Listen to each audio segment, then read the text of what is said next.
Year round, I be hustling, pushing that work. Grind hard like a hustler, pushing that work. I'm a hustler, all I know is that work. But you a customer, you don't put in that work. I can't be posted with suckers, I gotta work. I tried to relax, but seen that wouldn't work. So I conjured me up a plan and proceeded to make it work. Now I'm counting me up some bands and my plans that seem to be working. You ain't got no business here if you ain't here to work. So I suggest you find some business here, invest your time and work. Have a plan 3 in case your second time ain't working. If you're down and out and hurt, then you was out of line with work. I'm attracted to the revenue, it's all a part of work. Like I attach myself to currency and learn to make it work. Like I learned to cut and burn it when I learned it wasn't working. Now I'm working on learning on how to earn me some more work. Meanwhile, I'm working and praying to God at work. Working for a purpose and making the purpose work. It's hurtful in business when it don't work. So I grind with intentions to make it work. Cash inspires my visions to put in work. Say what is a business without the work? How you make a living without the work? How you raise your children without the work? What's up, y'all? It's your girl, Ree Invented, with another dope episode of the Reason Why podcast. Let's talk about it. You know, when you mentioned triggers and red flags, oftentimes, you know, the triggers are the red flags. You know, if you're triggered, you're triggered. You can't invalidate those feelings.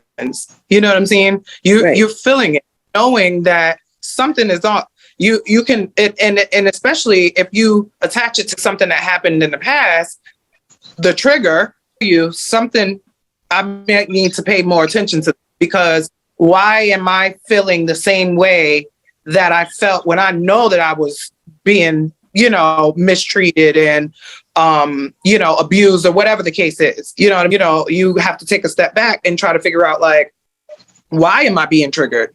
You know what I mean? Because it's a lot of things that can trigger you, and whether or not, you know, they were intentional triggers or not, a trigger is a trigger and you feel something. You know, I'll give you a perfect example of a trigger that is very much so a trigger. And it's like, I know that it's not intentional, but nobody can tell me that this is not a trigger. My son is his father's child. He has so many ways of that man, so many ways, even without, you know, being directly like raised by him. He's like, it's in him. And I've had countless black eyes and busted nose, and, you know, and that's just the physical abuse. The emotional abuse was so far greater than anything physical. My physical, you know, the bruises heal, you know, the bones heal. The emotional abuse is what stuck with me for years and decades. And it's still, I mean, I've been divorced for over 20 years and I am still healing from things from this man. So, hey, listen, here's what you're going to do. You're going to go over there, because I know you don't mean what you're doing. I know this is not intentional. You're like, oh, I'm about to. However, you are triggering something from a time in my life that I'm not willing to go back there. You know what I mean? But something is there. So it's out. It can be a man. It could be a coworker. You know, it could be a new boss that's triggering you to remind you of an old boss that got you fucked up. You know what I'm saying?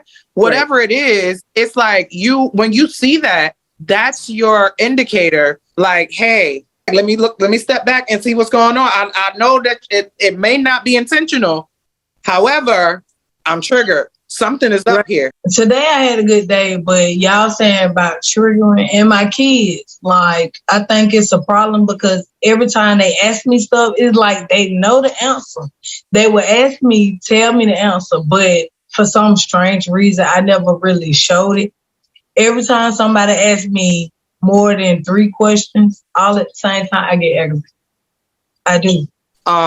You know, that's before I went to therapy. I was like a ticking time bomb. Everything drove me crazy. Everything. So what I need to do? Like, see, this is what they do. They'll say, Mama, is that green? It's green, right? And I'd be like, yeah, it's green. And he might say, green mean go, don't it? I'd be like, yeah. And then he'd be like, so if it turned blue, and I'd be like, look, stop. Like, I don't like the way I handle that.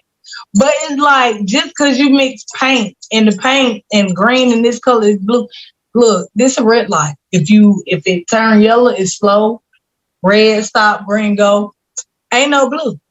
So now I got to explain them why the red light don't turn blue, like stuff like that. Counted up as a combination of one, lack of patience, two, anxiety and stuff like that, but also three, the fact that, you know, when you were raising your other kids, you were using drugs, right? Kinda. I was more of a prostitute. I was just playing. No, I was kind of using drugs, and I was dealing with a lot of stuff. I Right. really don't know. Like, I don't know what the fuck I was doing. So the point that I'm making is that now you're sober and you don't have those stimulants that you had before. So that's why, you know, your patience is running low, because you were used to, you know, like, I go over here. Huh? Not caring. I didn't give a damn. No, But today, I went in my savings because my son Kendall was crying. He said if my grandma was at the graduation, she would have said, "Yay, my superheroes." Now, when we went to the funeral, I don't think they realized that was my mom. So when I pulled up a video of her and them, my son started crying at me. Like, he was like, "That's my grandma? Oh, she dead?" Like, oh, and now I'm just like, how he didn't know? Because he was right there. And I got a little cousin. He was like, "Oh, Auntie Kim dead." So it kind of made it difficult because he know. But they don't really pay attention to stuff like that. But now he see the picture and I was explaining to him.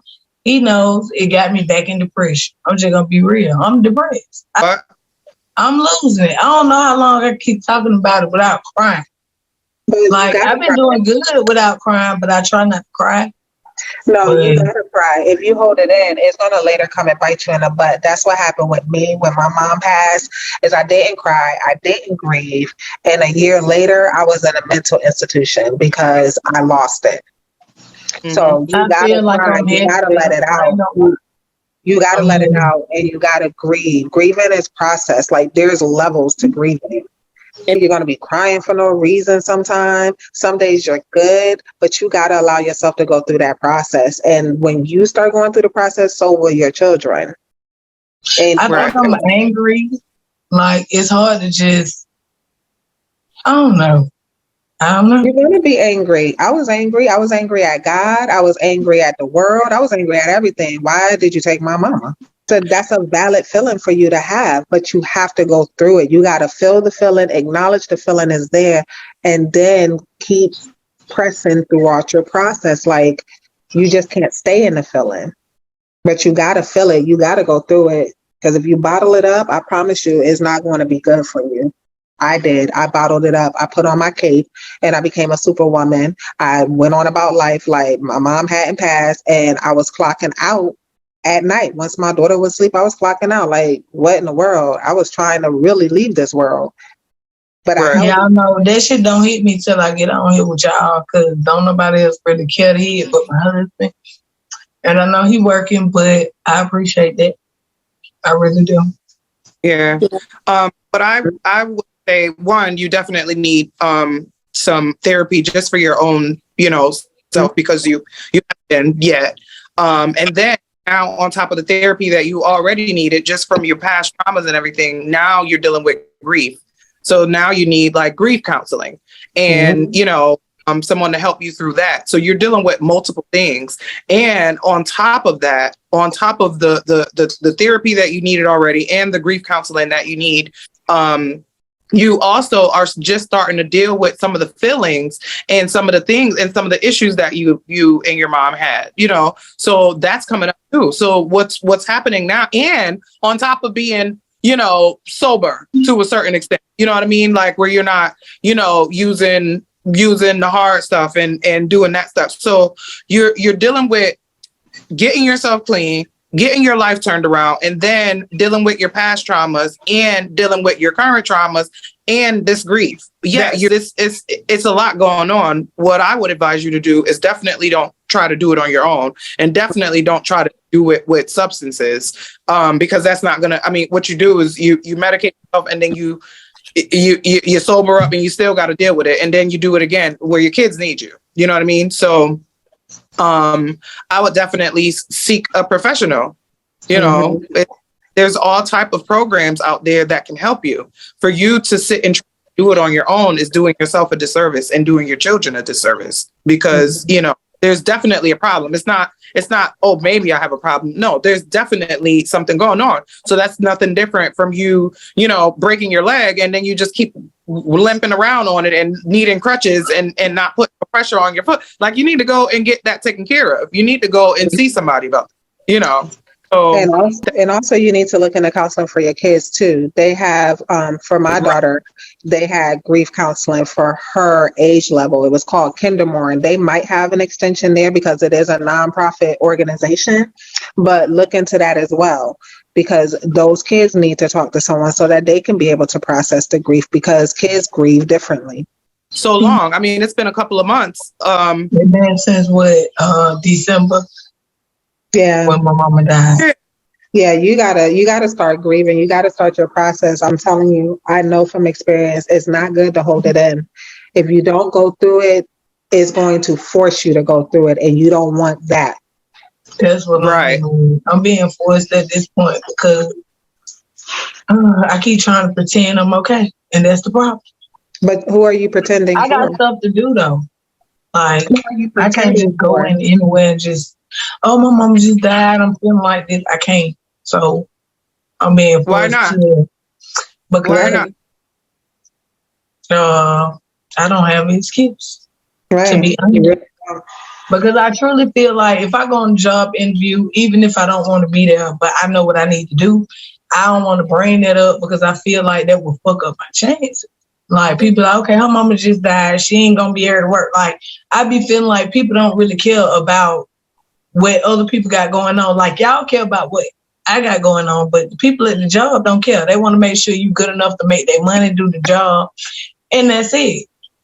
And I want to start back working, but that's what you're trying to go to people that you're going to the wrong sources to dump on them. That's not. No, I'm saying I was just going to interviews, So yeah, you don't ever bring up anything like that. Exactly, that's what I'm saying, and I don't bring it up. So with me thinking about this stuff so much, and then talking to them, and then being thrown off, Stan told me take a break.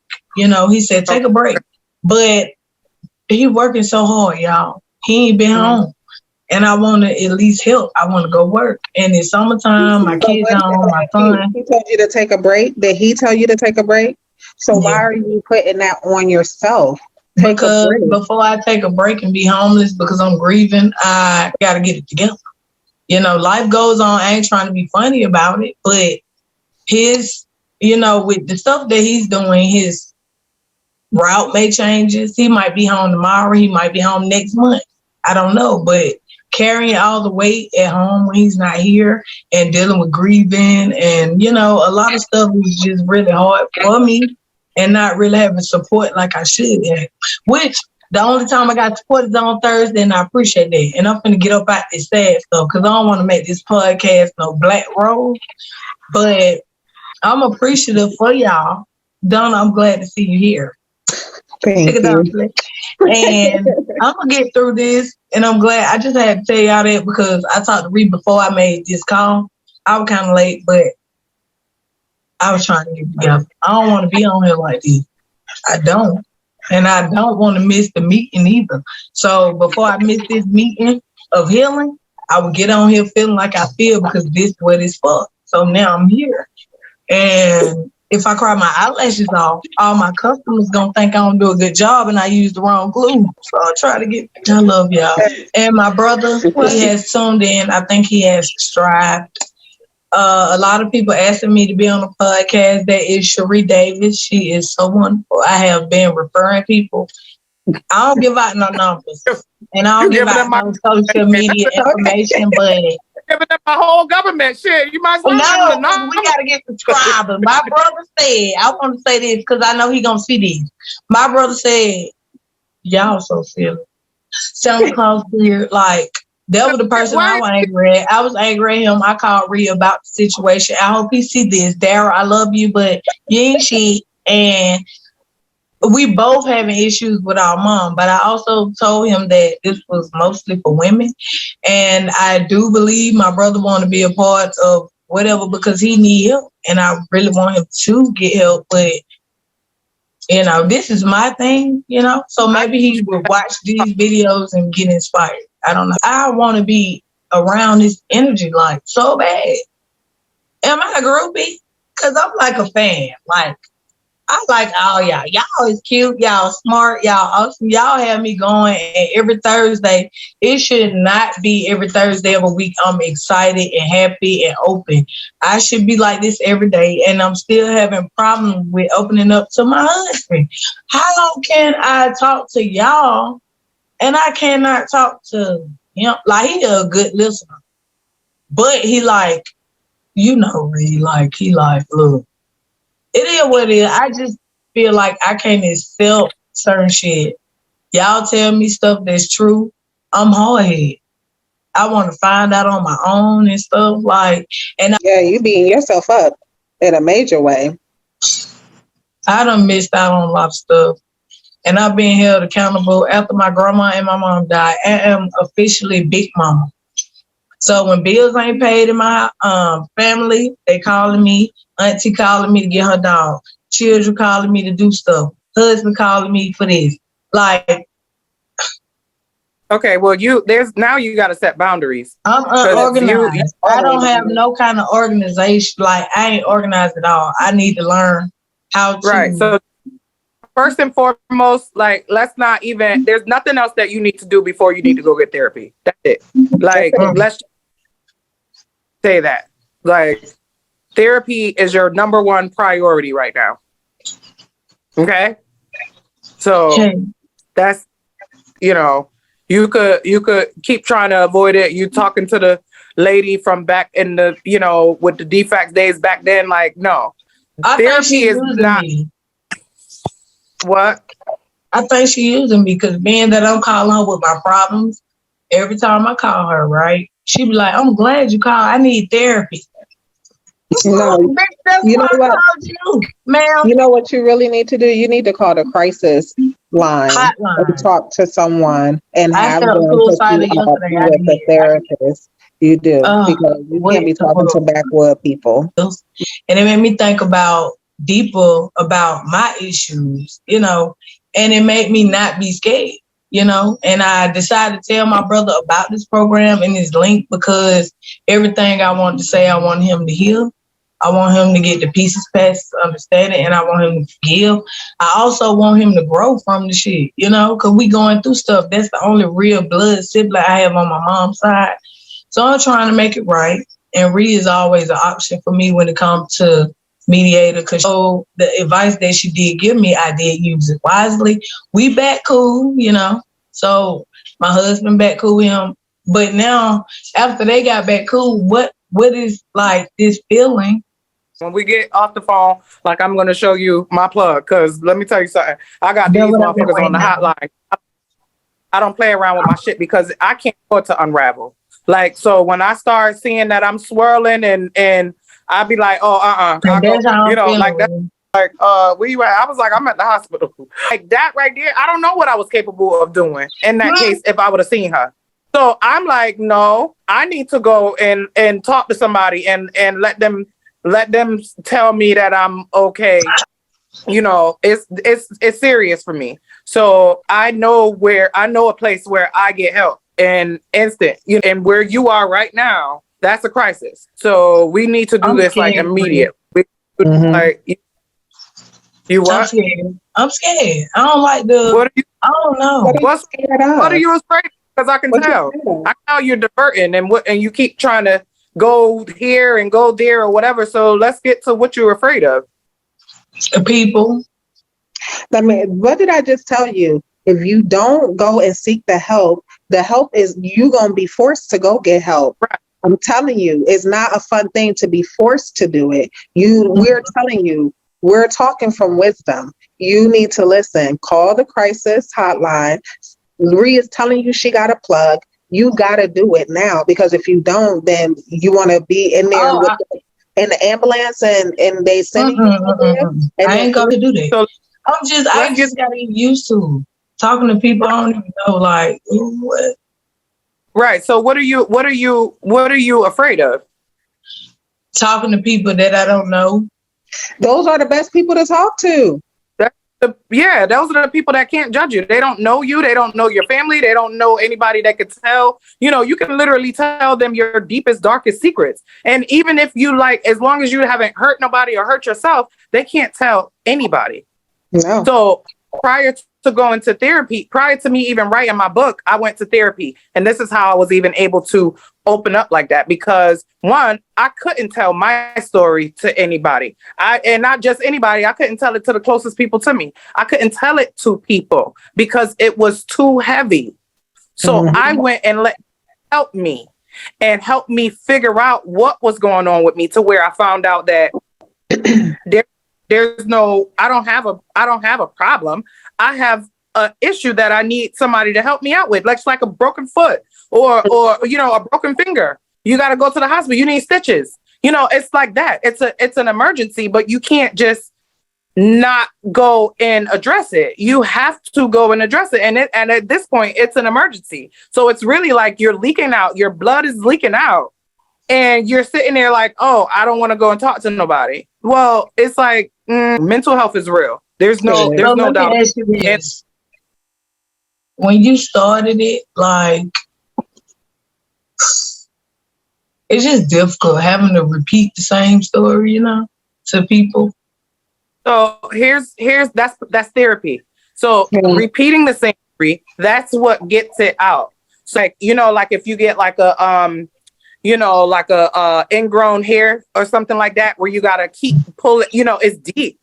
So you can cut it, but you still gotta get that shit that's deep down in there. So that's where from the right. So you have to by repeating it and repeating the same story, it gets easier. So that's the point that I'm trying to make to you. This is how I was able, because now I was repeating the same story to these strangers that didn't know me. They didn't know, however, I was getting more and more comfortable with doing it every time that I told the story. Then I was so comfortable.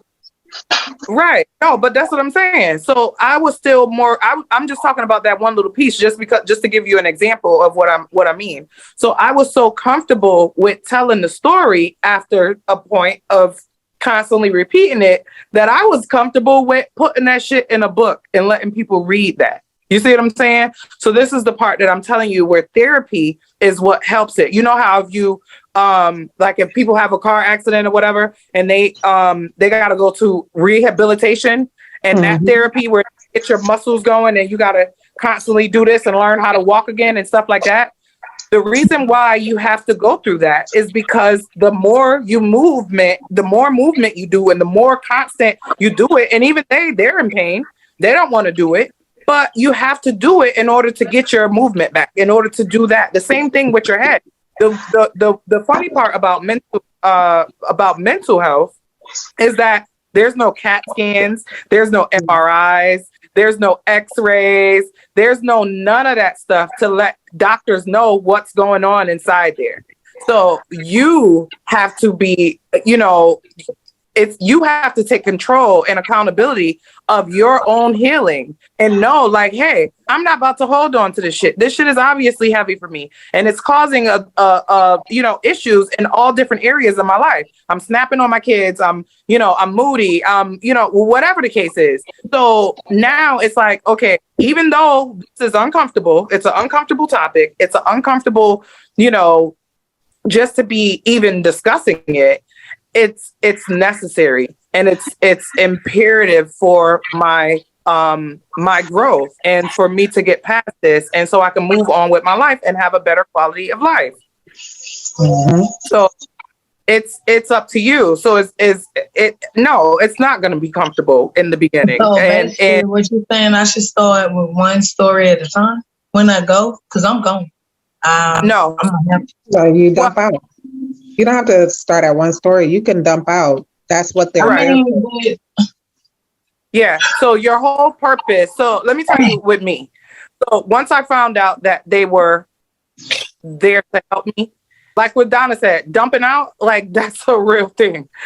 I literally was yo, I'm about to tell them everything. because it's like, it's once you get it off of you, you feel lighter. You be like, Mhm. ooh. So wait, let me tell you some more. Let me tell you some more. And then what happened to me when I was a kid? Mhm.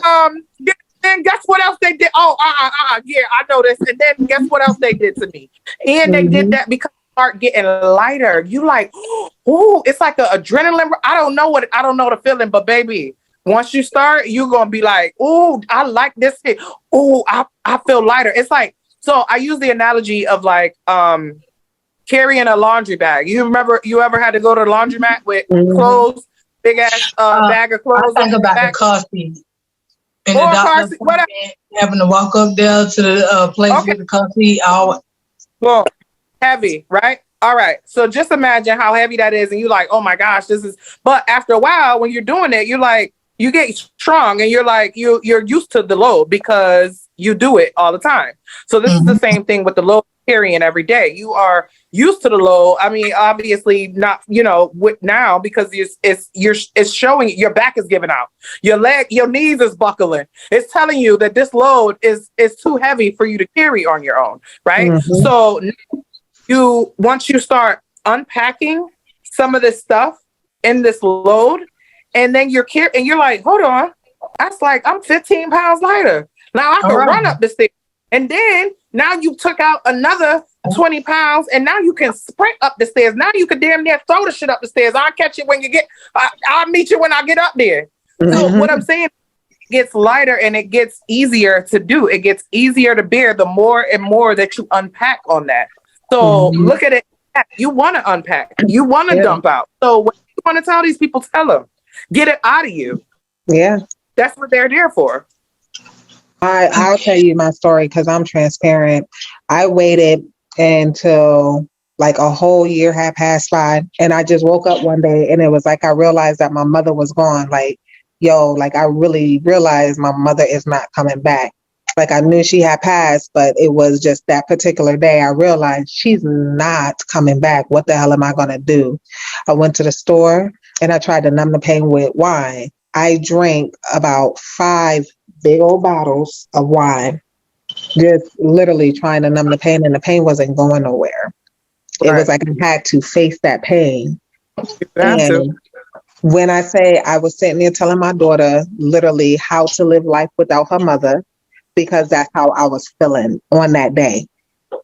I was telling her how to Mhm. live her life without me. And then when people were texting me, I was texting them messages like, I just want a hug from my mother. I don't know what's going on with me. I was at that same very stage, but they called the people. They came, they tried to help me. They called them and it was like, we got to get her some help.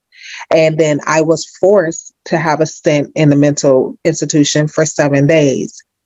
It was only by the grace of God that I was literally telling them, like, I know I'm not losing my mind. I'm just grieving my mother. But I Right. needed that because I had to talk to the psychiatrist in order for me to leave up out of there. The psychiatrist started telling me, like, yo, you know what to do. Now you got to step in and do it. I had just started giving up and I didn't know what else to do. You Mhm. have people, I didn't have anyone that I could talk to and say, hey, this is Right. what's happening. Everybody had their mother. They couldn't tell me. How you gonna tell me? This is what they were telling me. Right. Be strong, Donna. You got this, Donna. Then they were pouring in. I had my brother, I had my sister. They're calling me, trying to talk to me about what's going on with mommy. I can't even really function myself, but I'm holding everybody else down. Then other people calling me, yo, I miss your mom. I miss my mom too. Then they telling me all these stories about my mom. Instead of listening to me, I'm listening to them. You cannot Right. internalize that. You can't put on your cape at this moment. My daughter had gone through so much grief because she's watching her mother clock out at night after I didn't dealt with everybody else. Then I'm clocking out at night trying to figure out what I'm gonna do with my life without my mother. Mhm. It's a tough situation, but I was like you. I was refusing to go through the process. I didn't want to go through the process because going through the process let me know that I was facing the reality that my mother was really gone. So if I put Mhm. on this cape and I keep moving at the beat of the drum that this world want me to, and they telling me to be strong, okay, let me be strong. I got this. Oh, I'm a strong Black woman. But no, you gotta cry. You gotta release. You gotta let go. I started my process in 2017. I should have been processing in 2016 when my mother died. It's almost 7 years later. Do you know that this was my very first year that I got through my mother's birthday and Mother's Day without crying? It's a process. And the only reason why I got through that is because I did seek counseling. I went to go get counseling. I had to pour out for myself. I had to surround myself around people that understood me versus people that's telling me to be strong. No, It ain't the time to be telling me to be strong. No, I need to be weak at this time. I lost my mother. I don't know. I've never been here before. I don't know how to deal with this. And the fact that you're getting someone to tell you that you can take a break and you're still worried about making the money. Right. But for what? What is the money going to do if your mental health ain't worth shit? It's not. Yeah. You got to get yourself together, all the way together. Your babies are telling you to get your ish together because they're watching your lead. Once you start your process and learn how to grieve, now they can process it as well. And y'all can process together. There's more strength in your tears than anything. Mm-hmm. You and it's a relief. Yeah, it's a relief. That's why a lot of us be stroking out and heart attack because we want to be strong and hold it in. Well, I don't want to talk to these people. Ask that. I talk to all the white people, black people, Puerto Rican people, whatever, whoever they say you can talk to. I'm talking and I'm letting it out. Listen, this is what you went to school for. So let me pour out. And a lot of times that's all we really need to do is pour it out and talk to someone and tell them. That's it. I've had many sessions where the therapist was quiet and I just talked and talked and talked and dumped and dumped and dumped and dumped. And then I'm like, oh shit, thank you. And they looking at me like, all I said was sit here. They ain't say nothing. They didn't say nothing. Yeah. But I needed that. I needed that person that don't know Donna. I needed that person was not looking for Aunty Donna. I needed that person that wasn't looking for mommy. I needed that person that wasn't looking for the Donna that is writing books and running a business and doing all that. I just needed someone to look at this woman right here. Oh, your name is what, Donna? Okay, Donna, what's up? That's all I needed. My favorite word that I learned was no. No. No. Mm-hmm. I would start saying it after a while. No. Donna, can you? But what about no? Girl, you better you see how you could be comical about everything else? You better get a comedy skit for that damn no. Yeah. No. You better say I can't know whether to laugh or cry. Oh my God. But you gotta protect your peace. You gotta protect your mind. You gotta set boundaries and then do what you need to do for yourself. If you ain't got you together, how you gonna help somebody else? I thought I did. Before you can pour into somebody else, you need to be full. Who's filling you up? Exactly. I can't get nothing out of an empty bottle. And that's what you're doing. You're empty bottle and then you're still trying to pour. How? You're depleting yourself every time you try to be a therapist to somebody else when you know damn well you need to be going to a therapist yourself. Boy, trying to see. Coming up with too many excuses as to why. I don't want to talk to nobody. Well, why don't you want to talk to nobody? I don't know what happened. Like, even if your plan is step one, call the number. That's it. Make the plan. Plan. I ain't gonna lie. I'm gonna tell y'all something. I got everything together, right? But that's the same thing my husband said. He was like, girl, you got all this shit mapped out. You ain't show Ree that? I said, no, I didn't. I say the best for last. I'm gonna show her this after I'm done with it. And what y'all telling me and what he said and what they just said after just jumping in my, conversation, seeing this, and I was trying to hide, cut off the camera. Fuck that.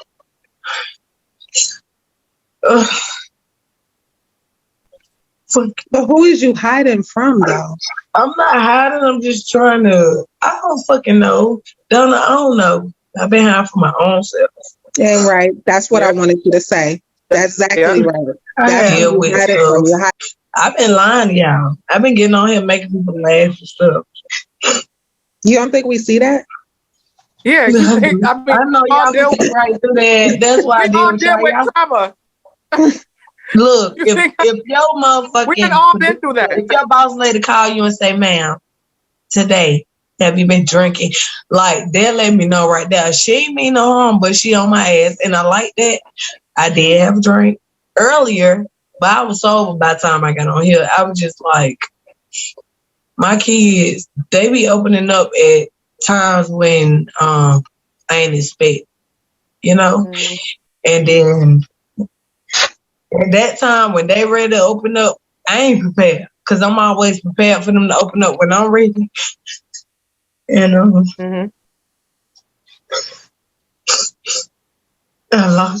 lost it. Like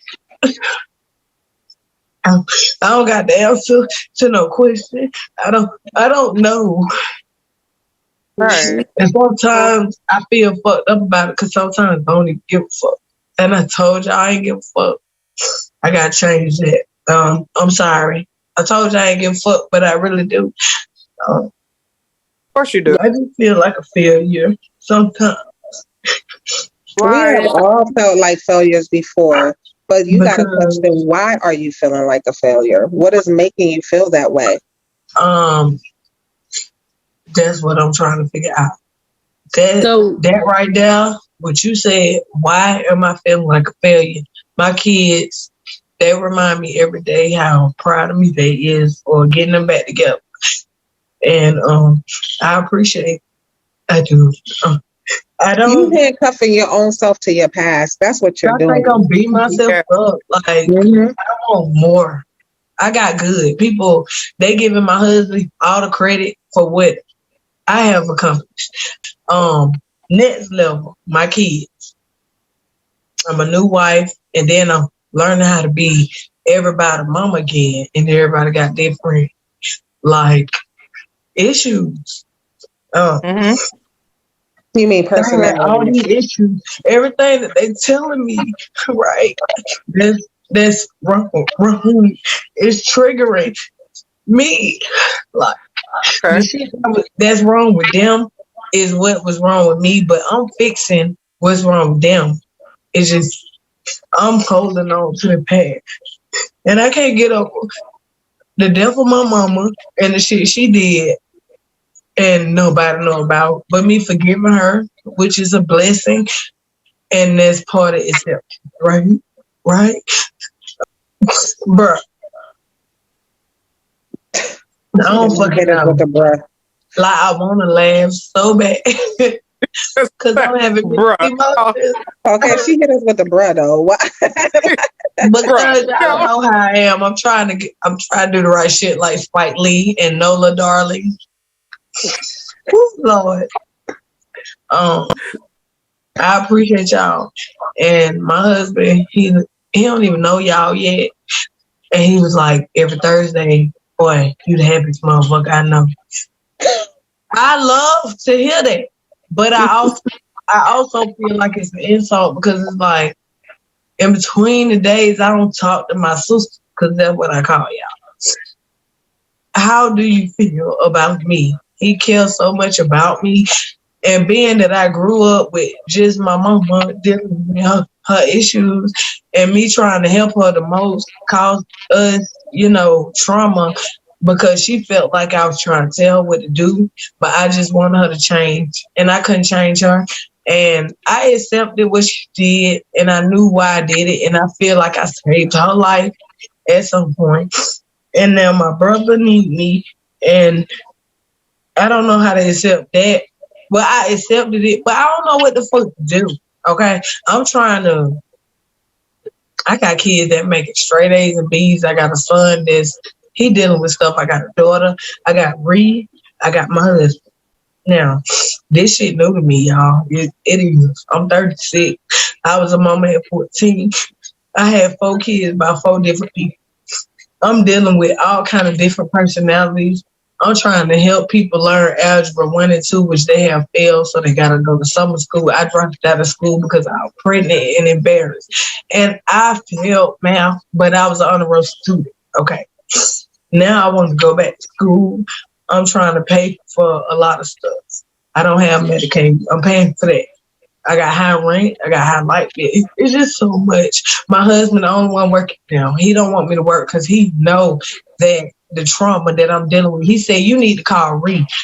Now, if Ree can get you together and you can get your mind right, you can work. But till the end, and I have to have Ree confirmation that you're okay. When he said that, I knew he knew that I was lying to him about being okay. Because I'm lying. I'm going to tell you, Right. I'm lying like a motherfucker. We've all done it. We've all done it. I'm not okay. Some days I am. Right. Really. I was going to come to your house. I skipped going to your house because I was like, I ain't finna go over there and cry. Because I did that shit last time. Next time I go over there, I'm going to be able to do this. So I made that a go. I'm not going to come to your house till I can come with something. Then you're not allowing yourself to process Oh, nobody. Yeah. So did I tell you not to come to my house crying? No. So why do you keep making these assumptions and putting these standards on yourself? Like, why are you sticking to the standard of, I'm not going to go to a person that I know can help me until I stop doing something that I know I can't stop doing? Because I be trying. How are you helping yourself with that whole statement? Because I know what we all go through. And when I go to Ree's house, I want to be happy.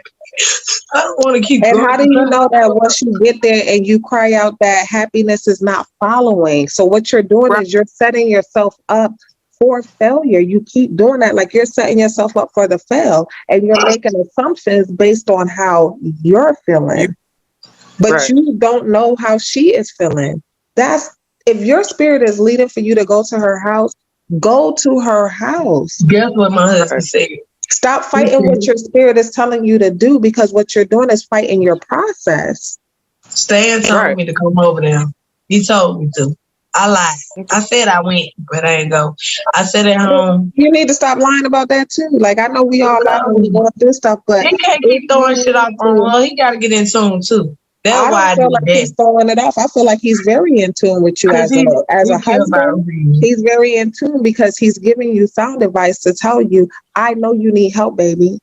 And I know from what I see from a man perspective that this woman over here is your safe place. So go to your safe place. Where did you get the badge from? Well, I ain't gonna lie. I did. I wanted to be a police. I was working with College Park Police Department with enforcement, putting people out. Let me tell y'all what made me change my mind. First of all, I don't know if y'all read the news, but one of our officers was shot on Cleveland Avenue. He was robbed, shot, killed, like they didn't care. And then I changed my mind, okay? Because I'm one of them people they would have called officer friendly. I'm going to listen to your kids. I'm going to listen to your problems. I'm not going to judge you or whatever. I changed my mind. I decided to do something else because I didn't think I could make it on the police department because I had a child cruelty charge.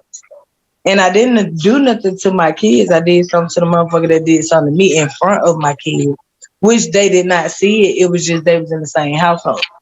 Now, with that being said, now I am a criminal. I cannot get a job at a school. I can't get a job doing a lot of stuff. If I want to drive a school bus, I couldn't do it. I go to jail on my watch. I'm about to come down there and hang out with y'all in real life, for real. Come on. There you go. You want to ride my cat? Hold on. Blue, where you at? Blue gonna come pick you up. Oh.